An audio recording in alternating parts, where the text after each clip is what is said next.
Assalamualaikum warahmatullahi wabarakatuh. Alhamdulillahilladzi hadana lihadza wa ma kunna linahtadiya laula an hadanallah. Asyhadu an la ilaha illallah wa asyhadu anna Muhammadar Rasulullah. Rabbi shrah li sadri wa yassir li amri wahlul 'uqdatam min lisani yafqahu qawli. Bapak-bapak, ibu-ibu, para datu-datu, datin-datin, para pencinta hukum adat Pulau Jambi, para calon pimpinan tanah sebingkah payung sekaki ayek sititik Telaga Rahmat Putuk Jambi 9 Lurah yang sama kita cinta ini. Ada yang bertanya kepada saya kemarin.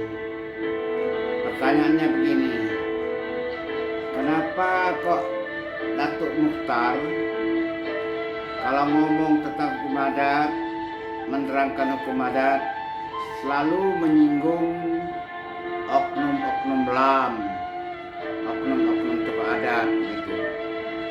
Nah, masalahnya begini, saya bukan membenci LAM.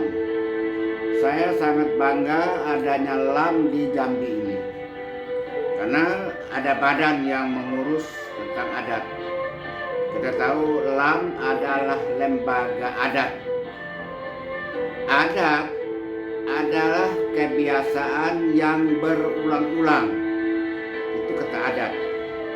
Adat terbagi kepada 3 pengertian.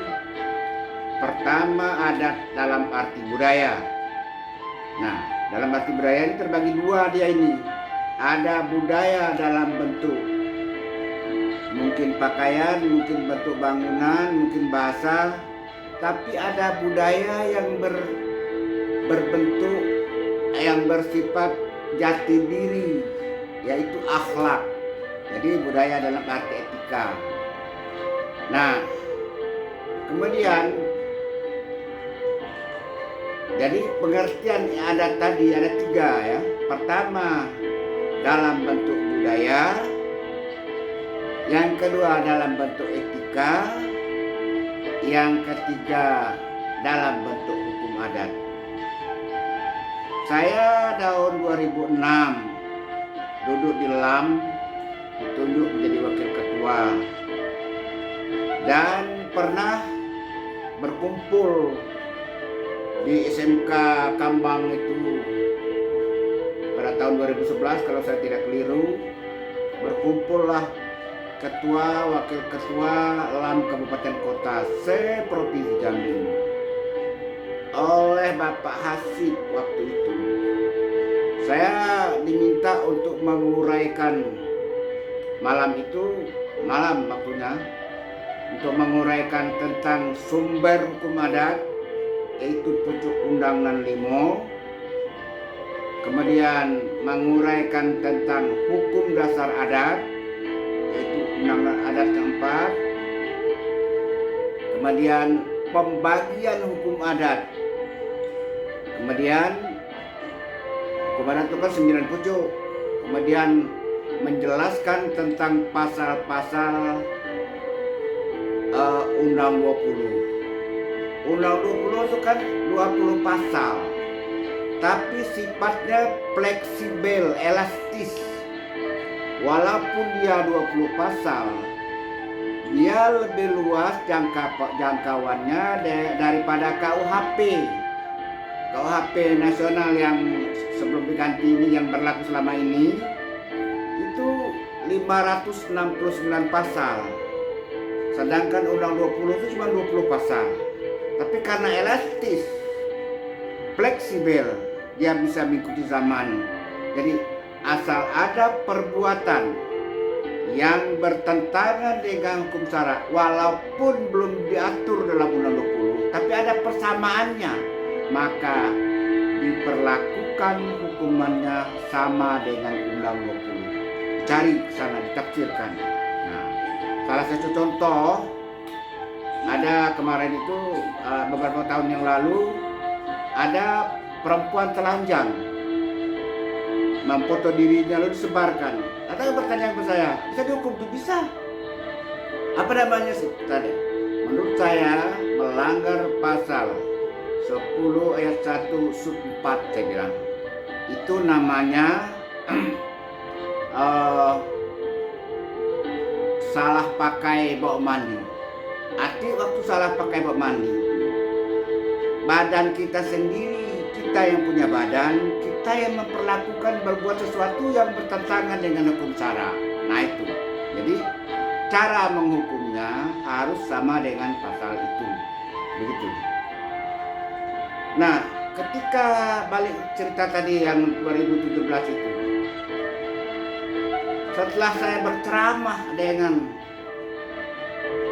para tokoh-tokoh atau oknum-oknum, ketua, wakil ketua, pengurus Islam kabupaten kota, disitulah saya tahu bahwa tidak satu pun dari daerah itu yang menguasai hukum adat Jambi. Saya mengatakan na'udzubillah min dzalik. Tidak ada satu pun yang hafal pasal undang 20. Di mana letak kesalahannya? Kesalahannya ialah ada pada badan yang dibentuk oleh pemerintah. Nah itu bakal saya sering menyinggung oknum-oknum LAM, orang yang duduk di LAM kok tidak mau belajar, karena LAM itu dibiayai oleh APBD. Tidak ada organisasi lain selain dari LAM yang menguasai, yang dibiayai. Jadi kerusakan hukum adat, baiknya hukum adat, lancarnya hukum adat di Jambi ini tanggung jawabnya ada di LAM, karena itu yang dibiayai pemerintah. Saya mengeluh dari tahun 2006 melihat antara kantor gubernur, terus pengadilan negeri, terus sampai ke LAM. Kalau malam hari betapa banyak muda-mudi duduk di situ di atas motor, kadang-kadang berpelukan berciuman. Mereka menjalin cinta kilat di tempat sepi, menjalin kasih dan sayang di tempat remang. Ini tanggung jawab kita semua. Yang jelas lokomotifnya adalah LAM, gitu. Maka saya usulkan waktu itu agar 2006 itu dibentuk Dubalang berempat Gedang bertujuh. Sebab tanpa ada Dubalang berempat Gedang bertujuh, tidak mungkin kita bisa menegakkan hukum adat di Jambi ini. Kenapa? Karena pengadilan adat atau peradilan adat sudah dihapus pada dihapus oleh pemerintah melalui pasal 1 ayat 2 Undang-Undang nomor 1 DRT tahun 1951. Banyak undang-undang yang dihapus, tapi yang penting bagi kita itu. Nah, sekarang kalau mau mengadakan peradilan adat ditangkap. Itu pemberasan, bisa pungli, bisa makar, dikatakan makar. Karena peradilan itu harus dibentuk dengan undang-undang. Nah, persoalannya ada delik adat. Saya bilang dulu ada razia Satpol PP sama polisi mengadakan razia, ditemukan pasangan tanpa nikah kumpul kebo di hotel-hotel. Saya bilang itu bawa ke pengadilan. Kalau di peradilan adat sudah tidak ada lagi, melalui pasal 5 ayat 3 huruf B Undang-Undang nomor 1 tahun 1951 PRT 51 tahun 51 tadi, bisa dihukum di pengadilan 3 bulan penjara. Dan boleh kalau hakim berpendapat mengatakan ini tidak pantas 3 bulan, hakim boleh menjatuhkan hukuman setinggi-tingginya 10 tahun penjara. Tapi orang tidak percaya apa yang saya katakan itu persoalannya. Nah, akhirnya kerusakan hukum adat Jambi ini tidak tanggung-tanggung.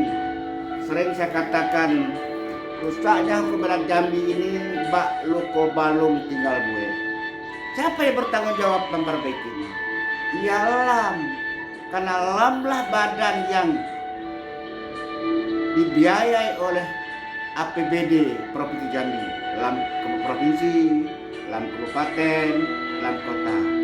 Maka dulu saya pernah mengajak, saya bilang sama Pak Hasib waktu itu, ketua LAM yang lama, Pak, latihlah, sudah kejadian di Kambang itu, mari kita latih semua anggota kita ini supaya kenal dengan hukum adat, supaya hafal dengan pasal-pasal Undang 20 itu, supaya paham dengan peradilan perdamaian desa.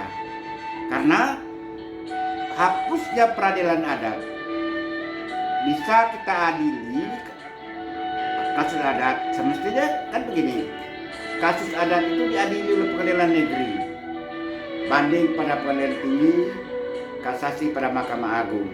Di Mahkamah Agung itu ada hakim agung bidang hukum adat. Jadi tidak bisa kita membuat peradilan adat lagi. Nah, salah satu peradilan yang di luar sistem negara tapi diakui oleh negara bisa menjatuhkan hukum adat ialah peradilan perdamaian desa. Boleh juga peradilan perdamaian tingkat kelurahan kalau di kelurahan itu penduduknya adalah masyarakat hukum adat. Nah begitu.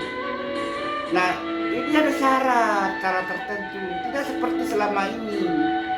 Selama ini ya peradilan adat itu pertama zaman marga dulu, ada marga sebelum dihapus marga itu.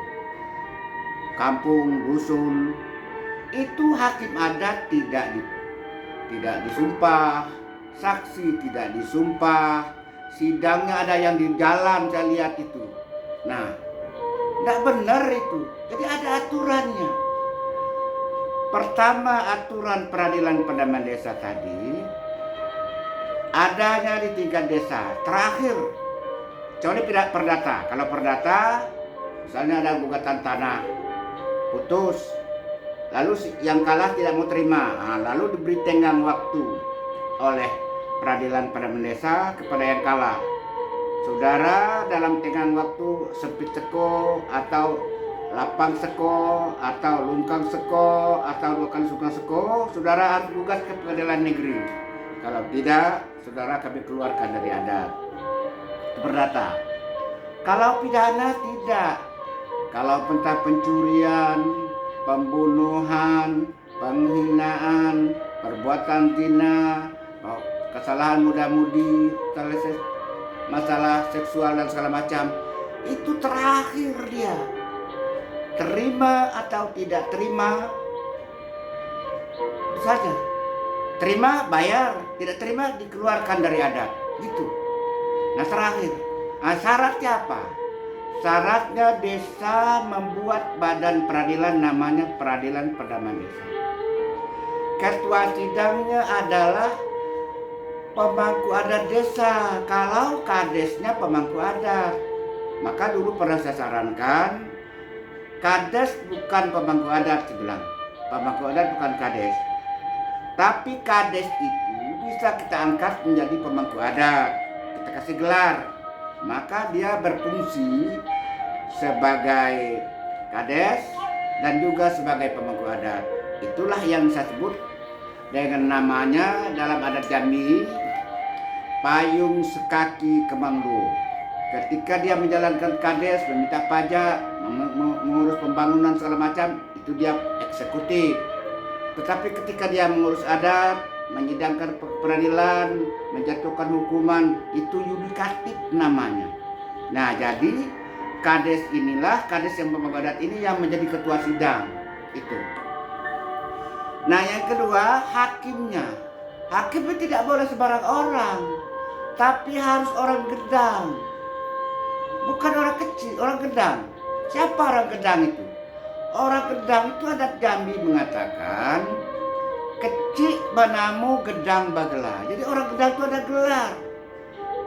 Kecil banamu Gedang bagela itu bukan suku adat, itu kaidah hukum. Orang yang boleh menyidangkan perkara adat, orang yang punya gelar adat. apakah itu gelar keturunan, apakah itu gelar jabatan, apakah gelar tanda gedang, atau gelar rajo, atau gelar kehormatan. Nah ini harus ada salah satu, dia baru boleh dia ikut menjadi hakim adat atau lead. Nah, lead adat. Kata itu tidak boleh. Walaupun ada gelar profesor, doktor, SH, doktoranus, MA, MPD segala macam, itu gelar akademis. Karena gelar adat itu adalah alat untuk membedakan antara siapa tokoh adat dan siapa tokoh masyarakat. Itu kan. Jadi harus ada gelar. Jadi hakimnya bergelar. Yang ketiga, bersidang itu khusus pidana. Kalau pidana itu harus ada dubalang berempat, ada jaksa penuntut umumnya. Ada kasus, katakanlah ada orang berebut semat, kumpul kebo, diketemukan dalam sebuah kamar atau sebuah hotel atau satu desa, dalam desa, lapor kepada dubalang berempat gedang petujuh. Ketika melapor ini, dubalang berempat gedang petujuh itu namanya dia polisi penyidik.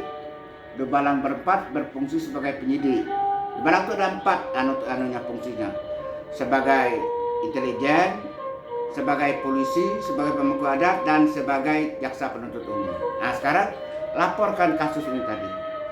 Kasus ini diproses oleh dubalang, dicatat namanya, di mana saksi segala macam. Kemudian lalu dubalang berempat gedang petujuh melapor kepada pemangku adat, minta dibuka sidang peradilan perdaman desa. Begitu. Nah, di dalam sidang ini baru dubalang mengajukan gugatan, dakwaan dan tuntutan. Apa surat dakwaan dan tuntutannya? Ialah Cerano Seri Senampan.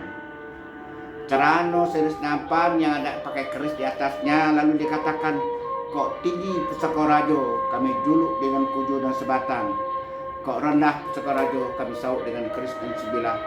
Kini kami antar ke arus dan bedengong, ke teraju dan tidak balingan, ke rajo dan batangan besi sesuai dengan hukum adat. Ada kasus yang tidak bisa kami selesaikan. Tolong kusut minta diusai, keruh minta jatuhkan hukum supaya jelas hitam tahan tepo, putih tahan sesah.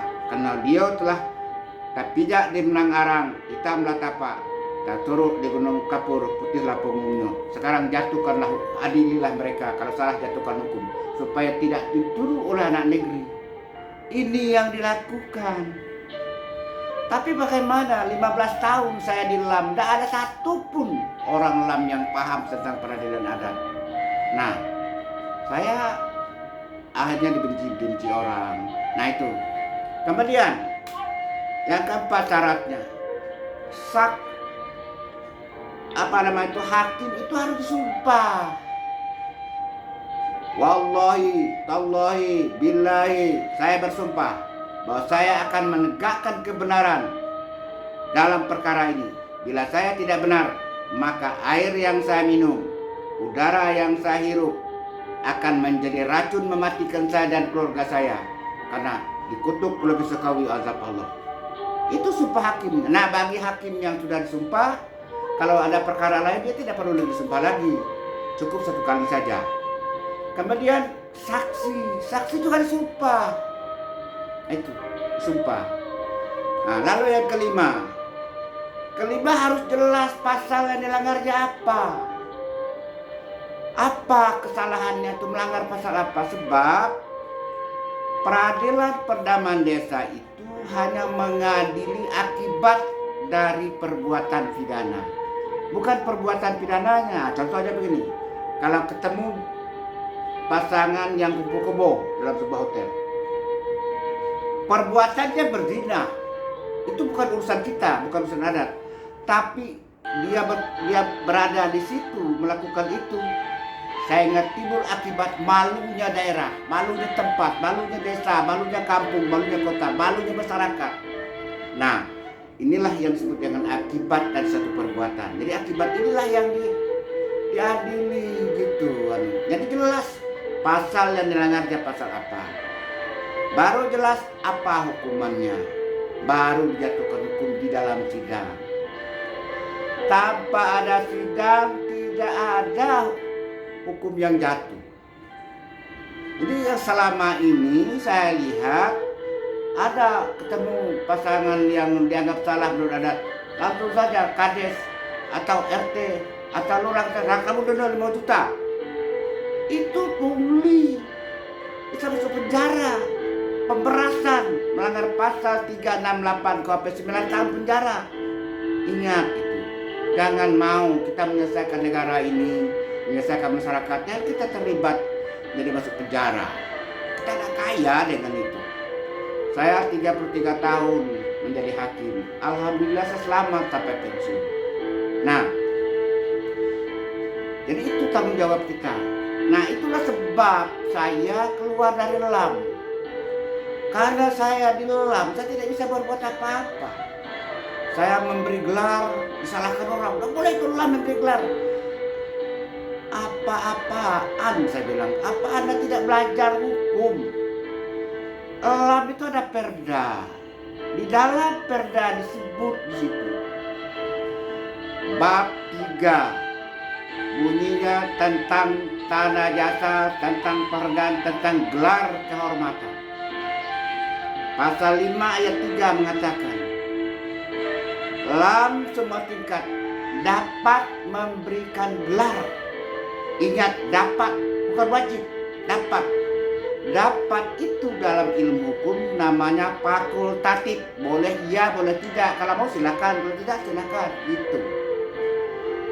Dapat memberikan gelar-gelar. Apa yang diberikannya? Iya, sesuai dengan judul pasal, judul bab. Gelar kehormatan. Kepada siapa? Kepada tokoh. Syaratnya tokoh. 1, tokoh syaratnya. Yang kedua, tokohnya ada jasa aja kepada rakyat Jambi, kepada pembangunan Jambi, kepada masyarakat Jambi. Kalau tidak ada jasa tidak sah. Itu artinya. Nah, hanya gelar inilah yang boleh diberikan oleh LAM. Kalau tidak ada, maka tahun 2015 ketika rapat Bubas di Hotel Ceria itu, saya bilang mari kita revisi perda kita ini.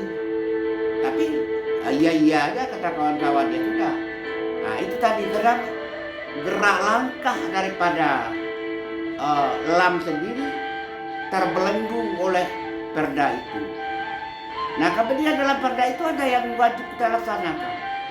Pengurus LAM menurut pasal 19 adalah orang yang menguasai, memahami, menghayati, mengamalkan adat Jambi. Adat termasuk hukum adat, termasuk adat istiadat dan budaya. Ini, tapi apa yang terjadi selama ini? Kan tidak pernah. Tidak ada seleksinya. Oke, kita tahu tidak mungkin semua bisa mengajar budaya. Tapi setelah di dalam, setelah menjadi anggota LAM, harus belajar hukum adat. Kan ada. Sekarang itu kan sudah ada Puslitbang, Pusat Pendidikan dan Latihan. Nah, situ bisa dididik, dipanggil pakar-pakar hukum adat, belajar hukum adat. Kalau mau ya keluar dari LAM. Kalau kita tidak tahu dan suruh belajar, tidak mau kan biaya ada dari negara, ada dari daerah. Kenapa tidak mau belajar? Akan gitu. Nah, karena itulah yang menyebabkan saya keluar menjadi penonton yang bermartabat. Saya sebenarnya mulai dari 2006, begitu saya masuk di LAM, saya tahu orang LAM tidak paham hukum adat, saya mulai bergerilya kemana-mana, saya berceramah untuk mengatakan hukum adat kami itu begini. Karena praktek yang ada salah, banyak yang salah. Nah, ketika saya di LAM, ada yang mengatakan kita yang sudah terjadi itu jangan diganggu-gugat lagi. La ilaha illallah Muhammadar Rasulullah. Allah jelas salah. Macam hukum bangun.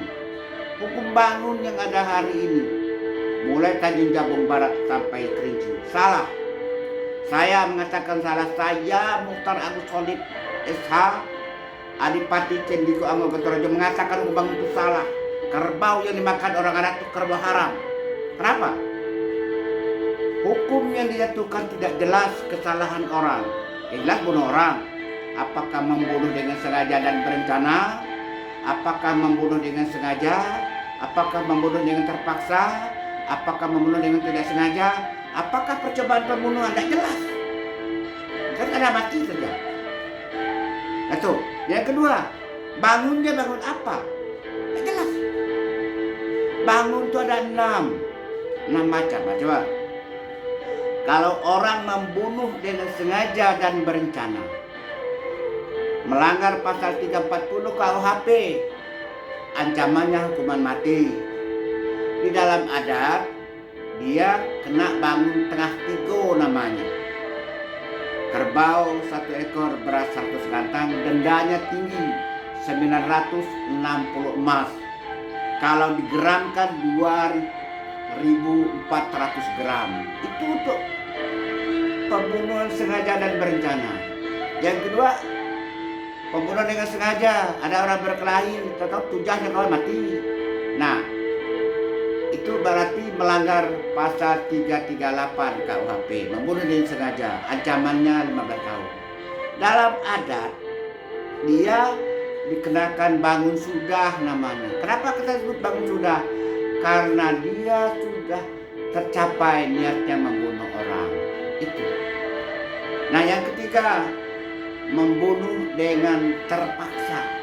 Ada orang datang ke rumah saya, dia tidak nak membunuh saya. Dia merampok, mau ngambil TV atau apa.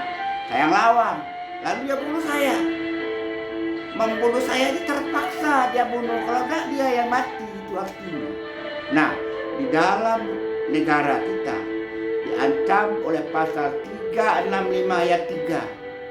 Ancamannya sekitar 13 sampai 10 tahun, lupa saya. Terlalu lama berhenti jadi hakim. Nah, tidak, itu namanya membunuh dengan terpaksa. Di dalam adat dikenakan bangun saduamat namanya, membunuh dengan terpaksa. Maka dia tukang bangun saduamat. Yang keempat, membunuh dengan tidak sengaja. Ada orang, rumah orang Jambi dia kan tinggi-tinggi, lemparnya kayu ke bawah, dia buang kayu karena ada kayu yang tidak berguna, entah kayu api, entah atap rumah, atau apa, dilempar ke bawah. Ternyata ada orang di bawah, ditimpa, mati. Kan tidak sengaja dia membunuh. Atau orang ke pasar mau belanja, tiba-tiba nabrak orang, mati. Nah, ini namanya membunuh dengan tidak sengaja. Di dalam negara diancam oleh pasal 359 KUHP, 5 tahun penjara. Di dalam adat itu diancam dengan bangun subhat amat namanya. Nah, itu yang keempat. Yang kelima, di dalam negara, dalam KUHP ada namanya percobaan pembunuhan. Dia membunuh, ada orang mau menikam saya, tapi saya kebal umpama, atau kerisnya patah, tidak mati. Nah, ini namanya percobaan pembunuhan. Maka dia diancam dengan pasal 38 untuk pasal 52 KUHP. Nah, bisa 10 tahun atau 5 tahun segala macam ininya, aturannya, tuntutannya, gitu. Nah, di dalam adat itu namanya bangun mayu. Yang dikatakan mayu, dia mau membunuh orang, tapi tidak tercapai karena alat yang dipakainya salah. Dia mau membunuh saya dengan racun. Ternyata bukan racun yang dia beri, ternyata gula atau bumbu. Nah, salah dia. Nah, nanti tidak terjadi. Nah, yang seperti itu namanya bangun mayu. Dalam adat namanya bangun mayu. Nah, ada yang keenam. Nah, itu tidak ada dalam KUHP.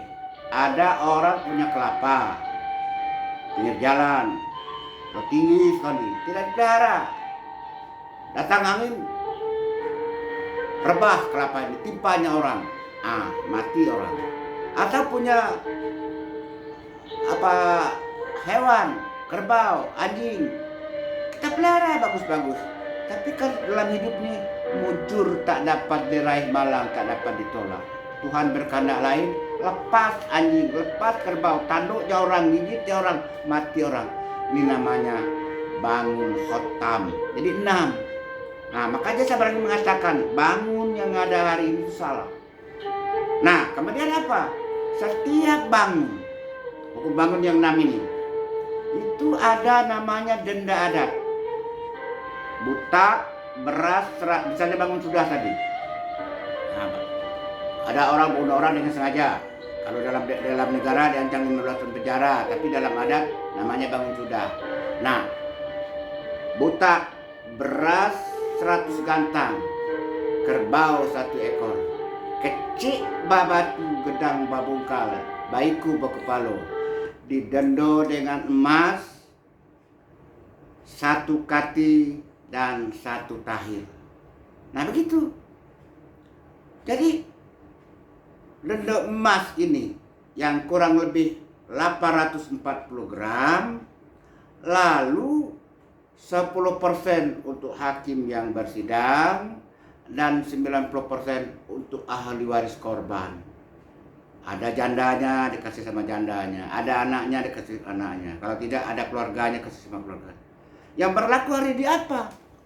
Yang berlaku hari ini tidak ada istri yang janda tidak dapat apa-apa, anaknya yang yatim tidak dapat apa-apa, malah orang adat makan kerbau, keluarga korban tinggal dendam kesumat saja yang dapat. Nah, itu yang saya katakan kerbau haram, hukum yang tidak adil. Nah ini, siapakah yang bertanggung jawab memperbaiki hukum adat Jambi ini? Iya, suka atau tidak suka, jangan katakan saya benci dengan LAM. Karena LAM lah yang dibiayai oleh Pemda, LAM lah yang makan APBD. Saya juga ikut makan APBD itu dulu. 15 tahun saya ikut makan APBD Jambi, tapi tidak ada kerjaan. Saya tidak bisa mempertanggungjawabkan kepada Allah. Tahu dapat honor walaupun 100, 200 kadang-kadang. Nah ini yang saya kadang-kadang baca na'udzubillah. Mari kita perbaiki hukum adat Jambi ini. Jambi ini negeri kita.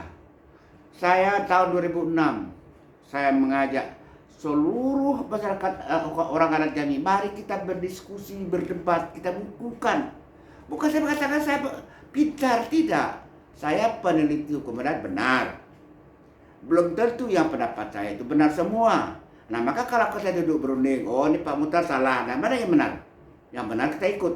Yang benar ini kita bukukan, inilah yang kita wariskan ke depan. Yang salah kita buang. Nah begitu caranya. Tapi itu 2006 sampai 2015 sampai 2021, selama 15 tahun tidak selesai. Tidak ada yang pelaksanaannya tidak ada. Padahal pada tahun 2009 saya mau pindah. Apa yang terjadi? Rapat adat.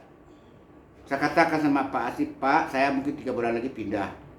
Lalu Pak Asip bilang sama Pak Herman Basir, lalu Pak Herman Basir undang semua ketua kabupaten, kota, segala macam, panggil semua tokoh-tokoh adat, panggil. Apa kata Pak Asip dalam rapat di LAM di atas, lantai atas?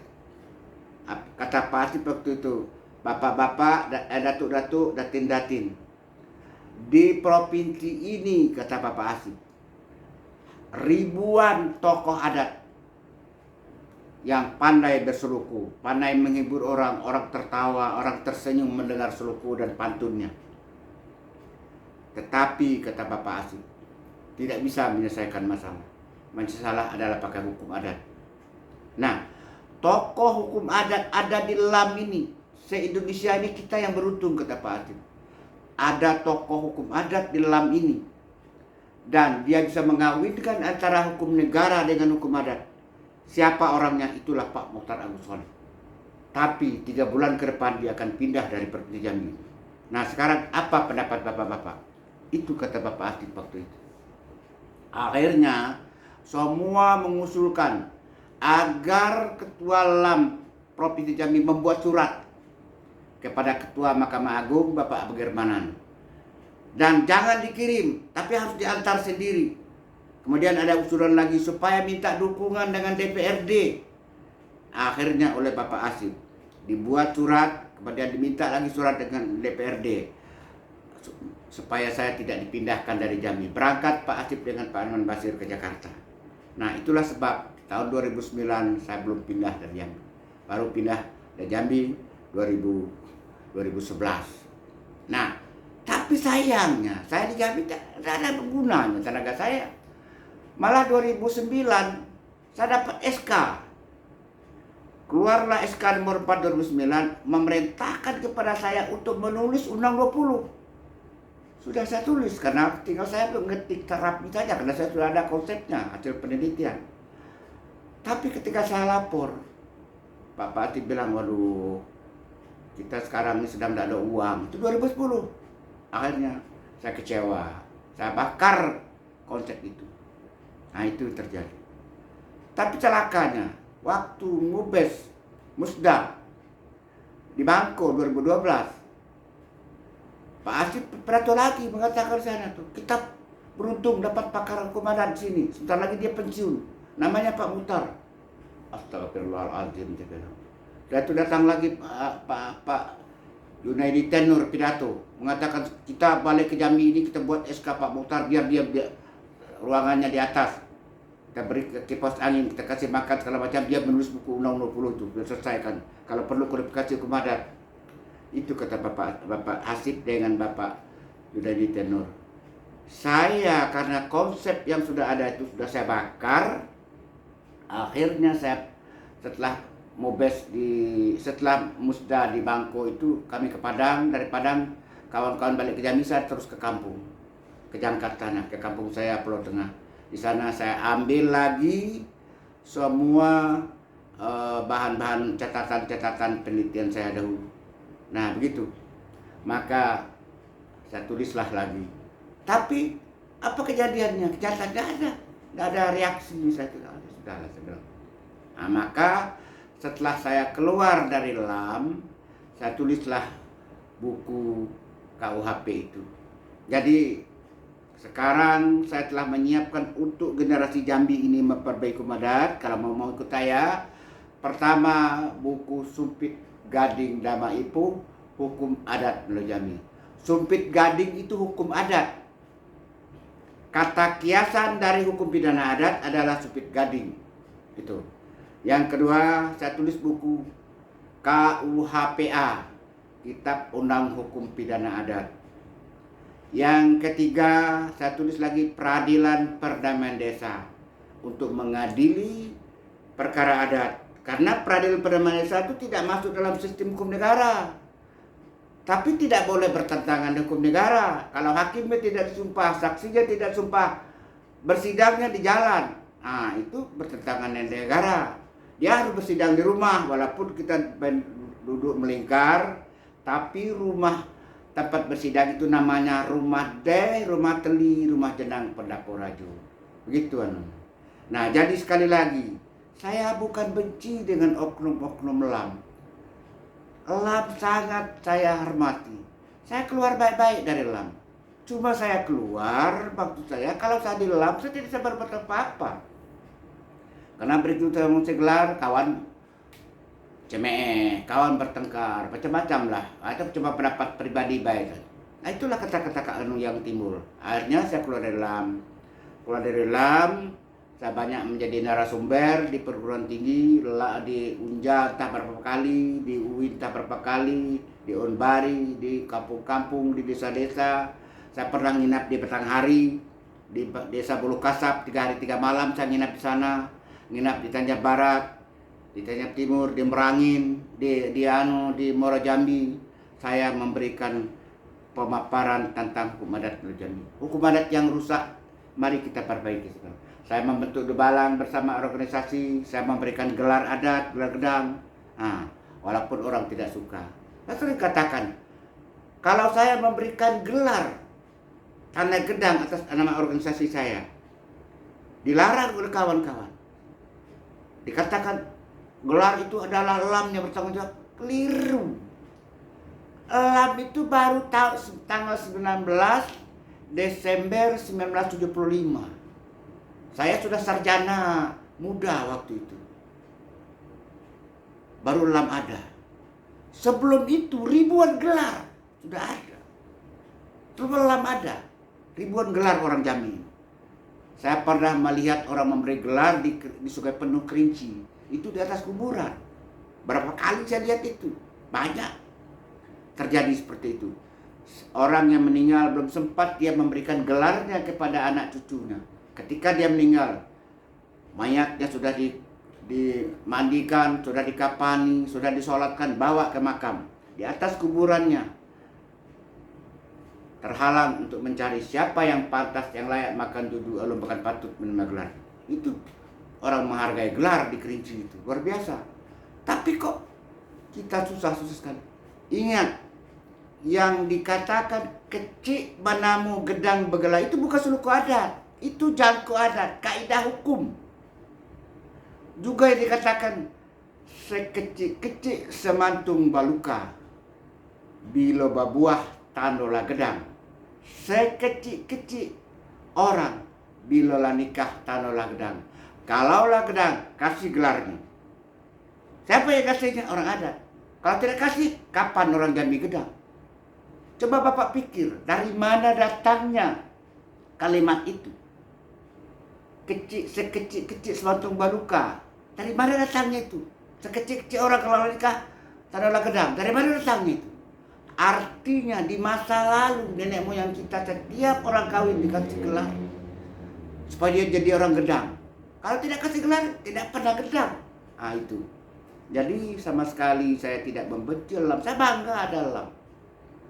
Lillahi ta'ala, demi Allah saya tidak membenci oknum-oknum tokoh adat. Saya hanya keluar dari lam menjadi penonton bermartabat, karena ketika di lam tidak boleh mempersoalkan yang berlaku di tengah masyarakat walaupun itu salah. Nah itu, tidak benar, saya tidak bisa seperti itu. Saya harus mengatakan yang benar itu benar, walaupun pahit. Walaupun orang tidak suka dengan saya, itu artinya. Nah maka sebaiknya saya keluar. Nah setelah saya keluar, saya membentuk Debalang berempat gedang bertujuh, yang saya katakan 4 macam fungsinya, 4 wilayah tugasnya, 7 gelarnya. Nah, gedang bertujuh itu 7 gelar: Rajo Depati, Demang Depati, Lurah Depati, Menjuang Depati, Permato Depati, Pendito Depati, Sultan Depati. Itu sebentuk. Dan itu sudah puluhan desa. Desa-desa yang punya Debalang berempat gedang bertujuh ini sudah bisa menyelesaikan masalah. Antara lain yang paling menonjol adalah Kelurahan Rantau Badak, Sanya Barat. Di samping dia bisa mengadili, menyelesaikan kasus-kasus yang terjadi, baik muda-mudi, pencurian, persengketaan, fitnah dan segala macam, dia bisa menjernihkan air sungainya setelah saya berikan petunjuk. Artinya apa? Debalang berempat yang saya bentuk bersama Sumpit Gading Damaipo telah berjasa menjernihkan sungai yang ada di Rantau Badak. Itu jasa, salah satu jasa kami. Allah yang akan membalasnya. Kami hanya mengatakan, kami hanya memberikan ilmu caranya begini, cara begini, ilmunya begini, ilmu begini. Nah akhirnya oleh Saudara Kasimin, ketua lembaga adat tingkat kelurahan, dia selesaikan itu. Akhirnya selesai.